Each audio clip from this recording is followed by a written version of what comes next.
അതെ, നമ്മുടെ ഈ കേരളത്തിൽ ഭിക്ഷാടനം നിരോധിച്ചിട്ട് എന്ന് എനിക്ക് തോന്നുന്നു. ഉണ്ടല്ലോ, ഭിക്ഷാടനം നിരോധിച്ചൊരു സംഭവമാണ്.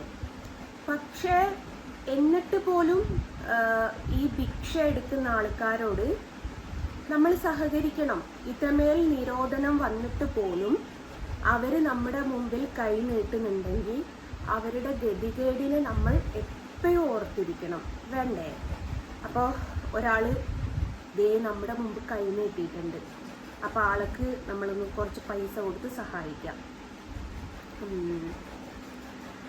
ആദ്യം ദേ കാണിച്ചു തരാം.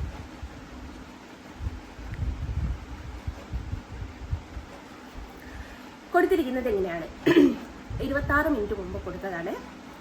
വെണ്ണക്കണ്ണനെ വരയ്ക്കാൻ അക്രലിക് ഷീറ്റും ഫ്രെയിമും വാങ്ങാൻ വേണ്ടി മതം നോക്കാതെ താങ്കളാൽ കഴിയുന്ന 1 രൂപയെങ്കിലും സഹായിക്കണമേ പ്ലീസ്.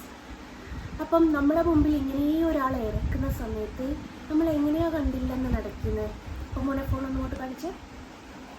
അപ്പം അതേ നിങ്ങളെയൊക്കെ സാക്ഷി വഹിച്ചുകൊണ്ട് ഞാനിതേ എൻ്റെ ഗൂഗിൾ പേ ഓപ്പൺ ആക്കി സ്കാനർ എടുത്തു. ദേ ആളുടെ സ്കാനർ വന്നിട്ടുണ്ട്, കണ്ടില്ലേ?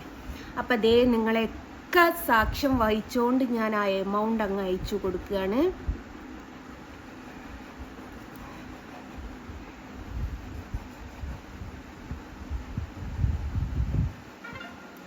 കണ്ടോ ഗൈസ്? അപ്പം നമ്മുടെ മുമ്പിൽ ഒരാൾ കൈ നീട്ടിയാൽ നമ്മളത് കൊടുക്കണ്ടേ? പാവം ജീവിച്ചു പൊക്കോട്ടെ. മിസ്റ്റർ ഡേഷെ, പേര് ഞാൻ പറയുന്നില്ല, കുറച്ച് തുക നീ അക്കൗണ്ടിൽ ഇട്ട് വെക്കണം കേട്ടോ. നിനക്ക് എപ്പോഴെങ്കിലും ഭാവിയിൽ ആവശ്യം വരും. എന്തിനെന്നറിയോ? എന്തിനെങ്കിലും. അപ്പോൾ മോളെ നിനക്ക് തൃപ്തിയായി എന്ന് വിചാരിക്കുന്നു. 1 രൂപ ഞാൻ അയച്ചിട്ടുണ്ട്. അപ്പം നിങ്ങളോട് ഞാൻ പറയാണ്, നമ്മുടെ മുമ്പിൽ കൈ നീട്ടുന്ന ഭിക്ഷക്കാരെ നമ്മൾ ഒരിക്കലും കണ്ടില്ലെന്ന് നടിക്കാൻ നിൽക്കേ ചെയ്യരുത്. അപ്പം ദയവ് ചെയ്ത് എല്ലാവരും ഈ ചേച്ചിക്ക് 1 രൂപ കൊടുത്ത് സഹായിക്കണമെന്ന് വിനീതമായി അപേക്ഷിച്ചുകൊണ്ട് ഈ വീഡിയോ ഇവിടെ നിർത്തുന്നു. നന്ദി, നമസ്കാരം.